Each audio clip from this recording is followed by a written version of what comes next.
All right, Kevin back with you. And here we are for another episode of the $1 Million Relationships Podcast. And today I am here with Stu Heinecke. And Stu, welcome. So awesome to have you here today. Thank you so much, Kevin. Good to join you. Yeah, this is going to be good. And what's cool is you and I got to connect before we did this interview. We connected last week, and we got to have a conversation. And I am really Stu. You are a very interesting person, and you have a really amazing skill set, and you've got a very fascinating background too, and I have been looking forward to this conversation. I want to start though by giving a shout out to Alexandra, because without Alexandra Watkins, she was the one that connected us. After doing an interview with her, she was like, Kevin, you absolutely need to interview Stu for the show. And so here we are. So Alexandra, thank you for the role that you played in this, and what an awesome testament to the power of relationships was just what this is all about. So, yeah, absolutely. You have a great concept that you're exploring here. That's absolutely true. Well, I'll tell you, Stu, I have long believed that as entrepreneurs, relationships are the most valuable asset we have. Everything else stems from that. And, that's kind of what really got me into doing this podcast. And after 27 years as an entrepreneur, hosting this podcast is one of the most valuable and rewarding things I've done in my entrepreneurial career. So it's been quite the journey. So very nice. Let's start by setting a little context, and I want to turn over to you so you can share, give us some insight into like what you do, who you serve, what inspires you most about the work you do. Maybe even like give us some backstory about how you even got into doing the work that you do, because like I said, I'm fascinated and I'm looking forward to hearing all of this too. So, cool. Well, I have probably one of the weirdest careers going out there, because I'm a marketer. That's not so weird, but I'm also a cartoonist. I'm one of the Wall Street Journal cartoonists. That's getting a little weird, and I use cartoons in marketing all the time. They're amazing devices. It all kind of fits together. But so the thing is that I create campaigns. That's usually what I do. I'm helping clients break through more, or get through to people more, get more response to their campaigns. I'm always trying to help them gain a new, well, let's call it a new unfair advantage. I want to give them an advantage over their competitors, so that suddenly they're doing something that their competitors can't. That's always been my mission and what I do. So I use cartoons, I use direct marketing, I use my books. I've written a few books that are kind of odd ones. I don't know I guess people take them seriously. They sound a little bit not serious, but one of them is How to Get a Meeting with Anyone. And actually, we can get meetings with just about anyone. And I've used cartoons, no surprise, to break through to people like, I don't know, presidents, prime ministers, celebrities, lots and lots of C-level folks. Okay. And so why not help sales teams with those? So I do that. I help sales teams break through to their top accounts and their top prospects using cartoons, using the same thing I use to get through to these presidents and prime ministers and so on. And then I have another book out, a later book called, and this is the one that probably doesn't sound very serious, How to Grow Your Business Like a Weed. And it's actually a very serious book, because, we all know what it means to grow like a weed. All of us in actually everywhere in the world, we know what it means to grow like a weed. As entrepreneurs, we'd like our ventures to grow like weeds. And we say that, but nobody seems to have looked at, well, then, okay, what are weeds up to? What are they doing? What do they use? What strategies do they use? How do they pull this off? And so it is actually a very serious book about, well, do they have a unified model, all these weeds? Like, what are weeds anyway? What makes a plant a weed? And do they have this unified model for growing so explosively? And if they do, is it applicable to our businesses? And what I found was that I think it's actually the theory of everything about growing anything, because they do have a model. And and they all follow the same model. So we're applying weed strategy to businesses to help them grow, and specifically that means helping them develop unfair advantages. I mean, really, this is the theory of, I mean, the model that they use is that weeds all leverage a fierce mindset and unfair advantages against collective scale.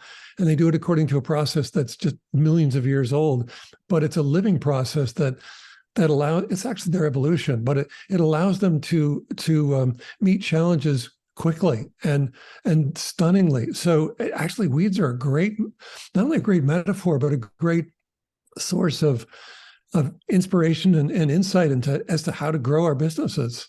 Wow. And you're right. Those things, they will show up. And I remember when you and I were talking last week, you were talking about that doggone you saw coming out right through the sidewalk and stuff, Oh, yeah. And we've all seen that, it's like in the middle of nowhere, you would never expect something to be growing here, and look at that thing coming up right there, So we think of them as pests, but really you should turn around and say, wait a minute, that is awesome. Look what it's pulling off. And as entrepreneurs, we certainly should be walking around saying, look what these weeds are pulling off. This is incredible. Well, I need to do that. I need to take, I don't know, lessons with inspiration anyway, from what these weeds are up to and how they grow out of cracks in the concrete, and how they find places to take root that no other plants are finding. That's exactly what entrepreneurs should be doing. Yeah. And you gave, you showed me when we were talking last week, you showed me this cart that you were getting ready to send to somebody, if I remember right. And what a unique thing that was. And what you talked about, how your book, How to Get a Meeting with Anyone.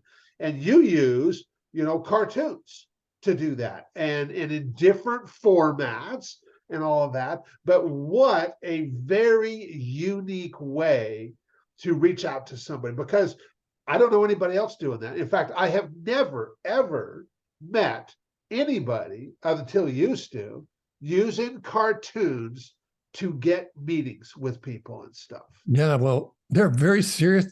Cartoons are funny, but they're very serious tools. And so I'm going to show you something. This is a sample from our new line of cards, Cartoon Link cards. Okay. So this is the package. And so you see, I love this window. We're calling it the Cartoon Link window. It's a patent pending thing.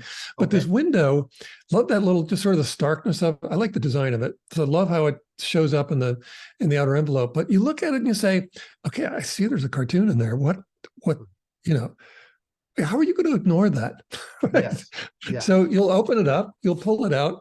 Now you have the full context of the cartoon.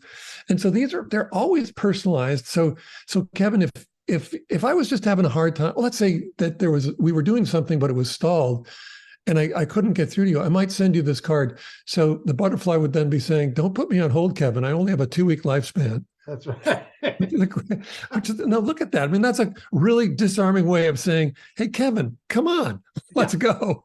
Yeah. And so that's, that part of what's happening with cartoons is that people just love to read them. In editorial readership surveys, they're shown to almost always be the best read and remembered parts of magazines and newspapers. Mm-hmm. So, and I would say probably screens as well. So, people want to read them, but if it shows up in that window envelope, I'm putting it back in, when it shows up like that, you're going, okay, there's a cartoon in there, and how could you resist getting into opening the envelope? Yeah. So, it's curiosity. So that's wonderful. But then when you think then about the nature of humor is always about truth revealed in a twist. Does that make sense? I mean, when we laugh at something, you always find yourself, we find ourselves saying, oh my God, before we could even stop laughing, we're going, oh my God, that's so true. I mean, we can barely get the words out, but we're always saying that's so true. And that's what it's about. It's about, oh my gosh, yeah, that's it. That's exactly what it is. This captured it completely. Yeah. So if you do that with a cartoon, let's say as the sort of the tip of the spear of a marketing campaign, it's going to do what cartoons always do. It's going to get people to notice and to engage in it or engage with it. And when they read it, if you've done it properly, there's an art and science to all that, to getting the the cartoon properly targeted. But if you do it properly, then they're going to they'll laugh, but they'll be going, this is the coolest. I love whoever sent this. I love them, And so all that's happening in just an instant. And that is incredibly valuable. So it's no wonder that I was able to create really a lot of record-breaking campaigns for my first cadre of clients, which were all the big magazine publishers out of New York. But I was, they used to send a lot of mail out asking people to subscribe. And so my pieces came out with a cartoon about each recipient on the outer envelope. And inside there might've been an offer for an 8x10 print of the cartoon with your paid order for the subscription. And that ended up setting all kinds of response records throughout the industry. Wow. So that, but then also if I send it as if I turn around and grab, I might do this, but if I send it I will. If I send it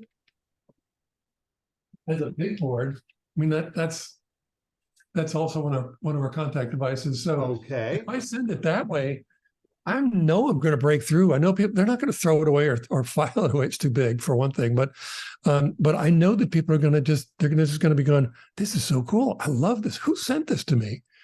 So for those of you listening that might not see this on video, he just held up a big, what size was that, Stu? 18 by 24 inches. So 1820, it was hard. It was a thick card with the cartoon on it and stuff. Yeah. And so that was the example that he shared. And so this is such powerful stuff. It's a blast. There's so much mischief to it. It's just a blast. I love that. I love mischief, which there's no hiding the fact, Stu, that you just love your work. I do. Yeah. Oh yeah, I absolutely do. Yeah.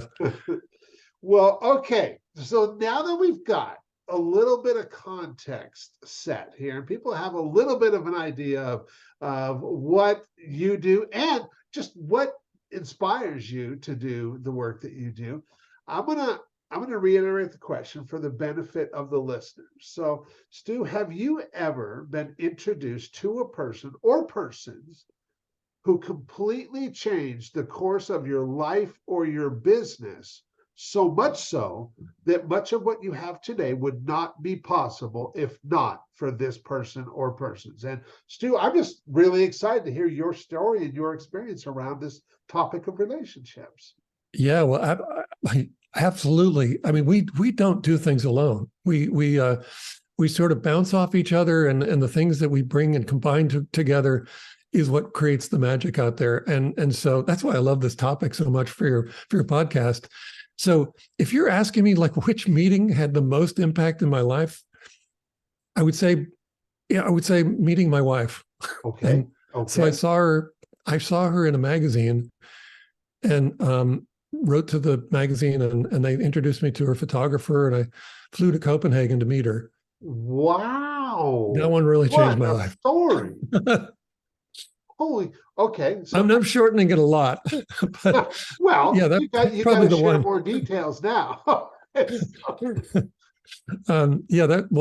the one. She was a Penthouse cover model, and I knew that. How do I put it? That you're not supposed to do this, but that just made it all the more interesting to do. She's got a, I don't know why, but she was the most beautiful woman I'd ever seen, and I just thought I got to meet her. I just have to. I want to bring her home. I want to go say. Just want to go meet her, and so that was one. I think another one though is very, very early on in my career. I had this extraordinary experience because, I started my little agency based on creating those direct mail campaigns with the personalized cartoons. So the first two test campaigns that I created were for Rolling Stone and Bon Appetit. Okay. And those two test campaigns, they go up against their control group. Well, their control, they just call it their control, which is in statistics, we test against a control group. So in direct marketing, they're testing against the most effective thing they've ever put out in the mail. So my two test campaigns for those two publications, Rolling Stone and Bon Appetit, beat their controls. And it was this is the first two I ever created for publishers. So it was like a rookie walking on the field on, the major league on Major League Baseball field and hitting 2 Grand Slam home runs. It was an incredible opening for me. So with that, I thought, okay, I need to reach out to the circulation managers, or let's say consumer marketing managers at all the big magazine publishers, and tell them about this. And I sent a campaign, and we can talk about that in a moment. But I sent them a campaign, had a cartoon about each one about them. Actually, I'll just tell you real quickly. It was a cartoon print and each cartoon was about each recipient.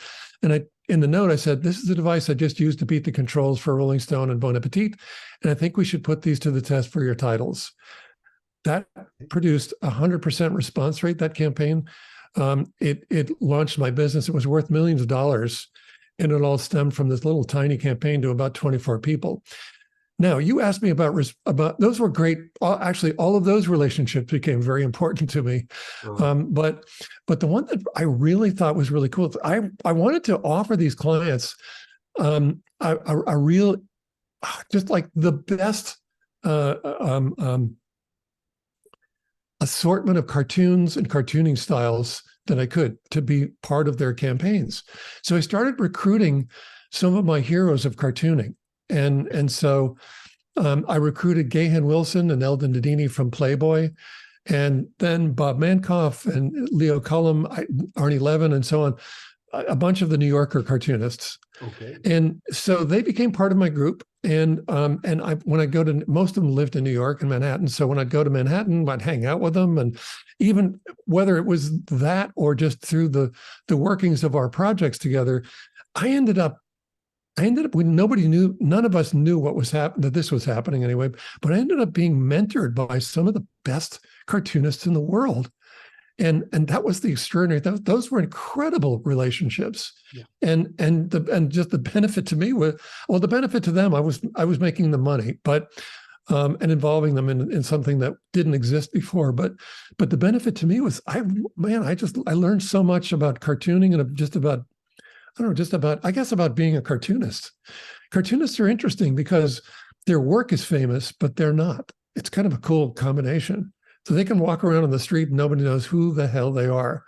But when they see the cartoon work, all of a sudden, oh my gosh, yeah, I've seen this everywhere. Yeah. So anyway, that is a really interesting phenomenon, isn't it? You and I were talking about, because these cartoonists, especially if you read a certain publication, and you and I were talking about Playboy last week. Yeah. And we see these cartoons that are there, and they're in every issue, and the cartoonist has their signature, but nobody pays attention to who that cartoonist is, and so they're getting their work published on a wide scale, and they're recognized, but like you said, they go out on the street, nobody recognizes them. Nobody knows them. I think that's pretty handy, actually. Yeah.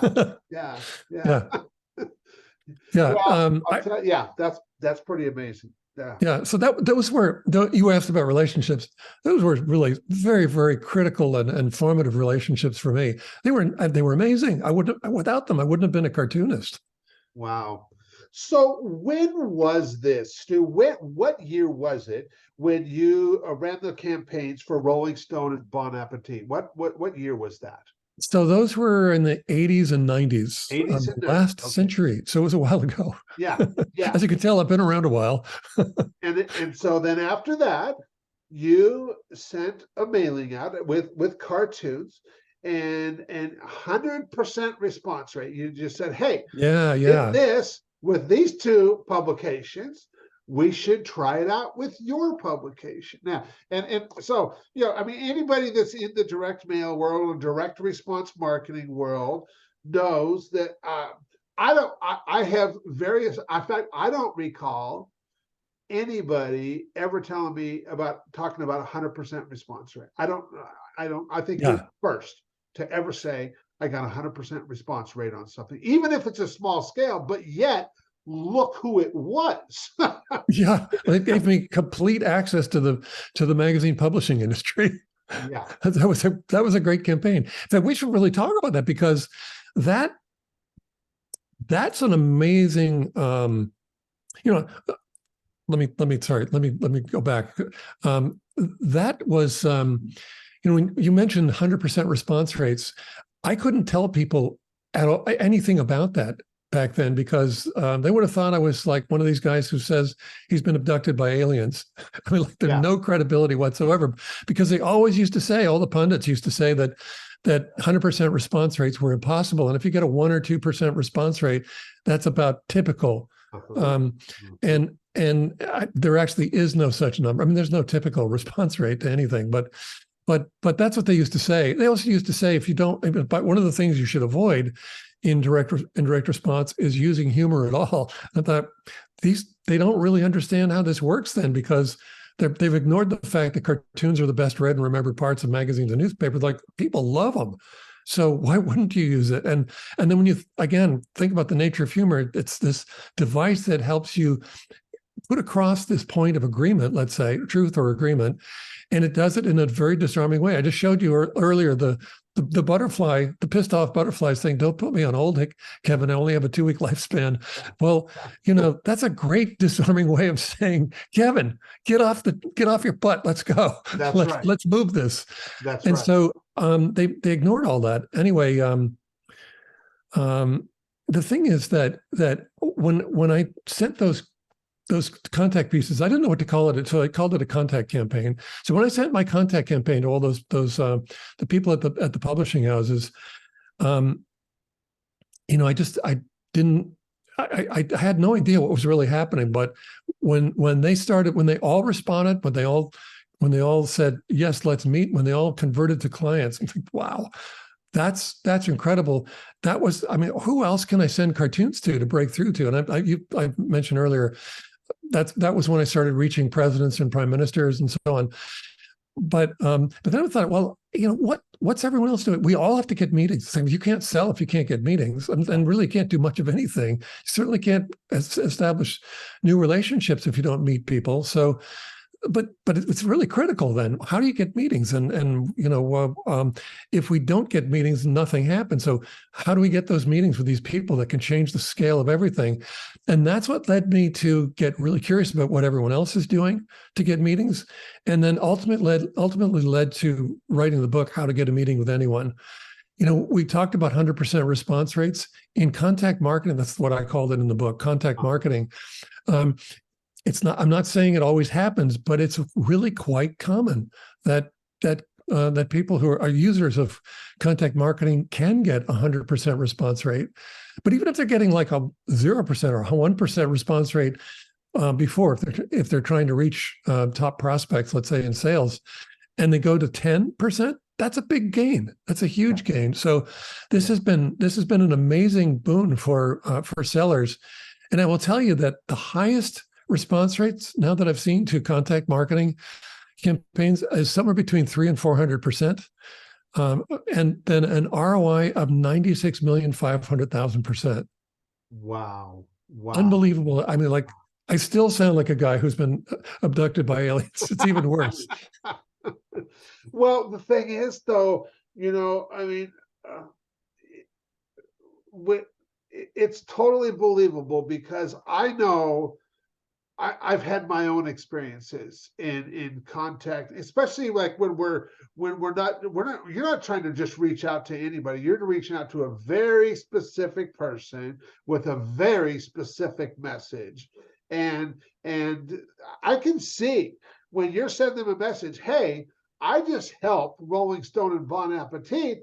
I might be able to, I mean, you've got instant credibility right there, even though they have no idea who you are. Yeah. And they're like, he got this kind of results for them. Heck yeah, I want to talk if he can maybe help us too, kind of thing. And it's all about the messaging. And so, I guess messaging and credibility, and since we're talking about relationships, that's the way that you start them. Unless you've had an introduction, that helps as well. But very quickly you need to establish that you're someone worth knowing. Yeah. And that you have something interesting, or let's say at least something compelling to talk about. Yeah. If you're going to talk. So those things are all important. Yeah. So those cartoonists that you brought on board to help you out with all of this, Are you still working with a number of those cartoonists to this day? Well, sadly, a lot of them are gone. Okay. So I still have an image bank of personalized cartoons. Has been a just sort of a byproduct of all the campaigns that we've done. I've got about 1,500 personalized cartoons, and that's something that, I mean, there are cartoon image banks out there, but there's nothing like this anywhere in the world. So that's pretty cool too. And another one of those unfair advantages that the weeds would say, yeah, that's it. That's what you need. Yeah. So if you look at how this unfolded, and you helped those initial two publications with Rolling Stone and Bon Appetit, that then you did that campaign and reached out to 24 specific people. You got 100% response rate. Then I want to kind of look like at what has transpired since then. So if you look, and when it comes to this question, I'm sure you can come up with lots of examples. I just want to challenge you to come up with one. But if you look at like these relationships that you started back in the 80s and 90s, and what came from that, and I want to look at just one example where, because of those relationships, any one of them, that it's allowed you to make this really big impact in the world. And hands down, that would have never happened if not for your relationship with whoever that person was. And I'd like to hear an example of that, Stu. The thing is, there are so many of them. And I know, I knew there would be. Yeah, it's an amalgamation of all of it and together. But I would say the cartoonists I mentioned earlier are some of those people, but also a lot of the people that I ended up connecting with in the publishing industry, same effect. You just and then some of them go on. Chris Wilkes is one of the ones that's coming to mind. That okay. He was a young guy, a young circulation director, and he's certainly younger than I am. So, but and very impressive guy. And he went on to work with Hearst magazines, and ended up running the circulation department, and then he went on to Hearst Labs, which is interesting because he did that about the time when I ended up sort of switching gears to studying weed strategy and writing about it, and so he was running Hearst Labs, which is an incubator for startups. Very, very interesting, pretty cool. That's a wonderful one. And the more recent one is another one that just really stands out. There's so many of them though, Kevin. God, it is a network. It's obviously not just one person, but I spoke for the NASDAQ Entrepreneurial Center a few years ago anyway. Okay. So I was speaking to them. I was surprised to know that the startup founders all needed help on getting meetings as well. I thought it was just salespeople. No, it's not. Obviously, it's not. And so I spoke for them, and then that caused me to connect with Nicola Korzian, the executive director of the NASDAQ Entrepreneurial Center. And so when I was writing How to Grow Your Business Like a Weed, I thought, who do I want to have write the foreword? I know, I'd love to have Nicola do it. And so I reached out to her, and to my amazement, she said yes. Oh, fantastic. I almost fell off my chair. That's going to be fantastic for the book. And it is. And then after the book came out, well, in the book, I said, I'm going to launch a new award called the Total Weed Award. And it'll recognize entrepreneurs and startups for particularly weed-like spread and growth. And so I was mentioning to Nicola that after the book came out, I said, I announced this award. The Total Weed Award is going to be a lot of fun. I think that's a fun idea. Could we collaborate? Could the NASDAQ Entrepreneurial Center become the home of the award? She said, sure. Another time, I almost fell off my chair. Fantastic. That's incredible. And so through that relationship, we have a new annual award that has started up called the NASDAQ Entrepreneurial Center Total Weed Award. And Nice. and that wouldn't have happened without that relationship. There are so many of these relationships that bubble up in our lives that are they're just incredible. And it's, you're just kind of I'm working on, just starting to work on my next book about creating a life that never stops rising.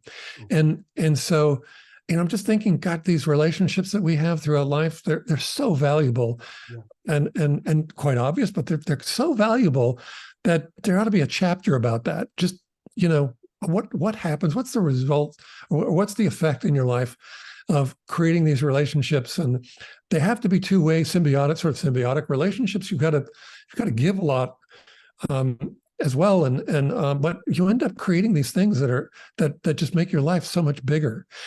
And it also really follows, as we were talking about the Total Lead Award, really follows what I teach people about growth through weed strategy, that we really need to create these incredible collaborations. I think that's a big part of weed strategy. Well, not I think, it is a big part of weed strategy. It's just, I think it's a critical part of growing anything. Yeah, absolutely. And what I knew this was going to be good, Stu, and what all that you just shared, it is such a testament to the power of relationships.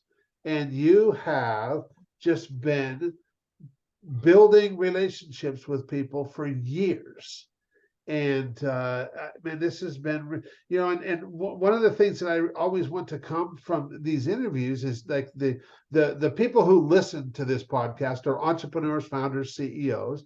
And, I want them in listening to this to be inspired to just place a more intentional focus on creating more real, meaningful, rewarding, and profitable relationships in their own life. And you definitely helped achieve that today. And so I want to thank you so much, Stu, for your role in that.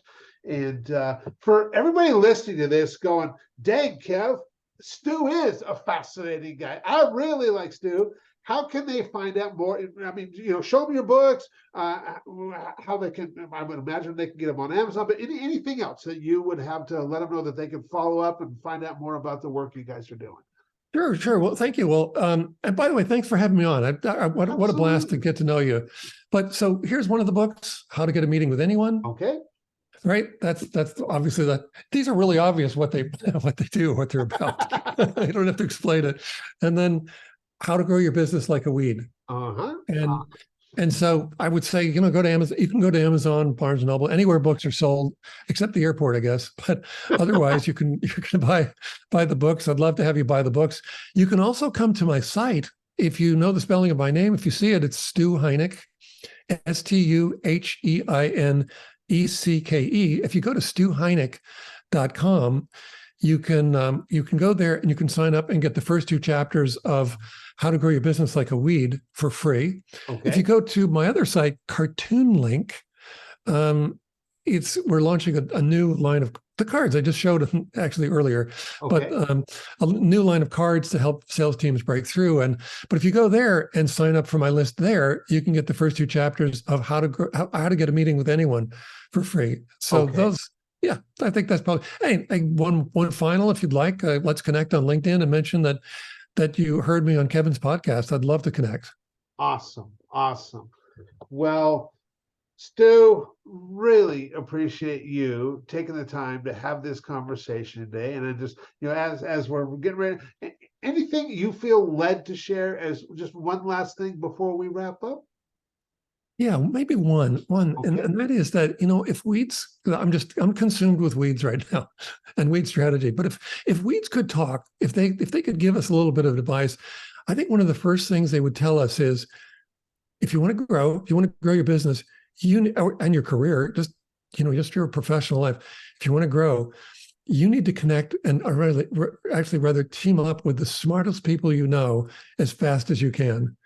And so I think I've been doing that. I've been connecting with, I've been doing this, I'm collaborating with a lot of people right now to put together summits.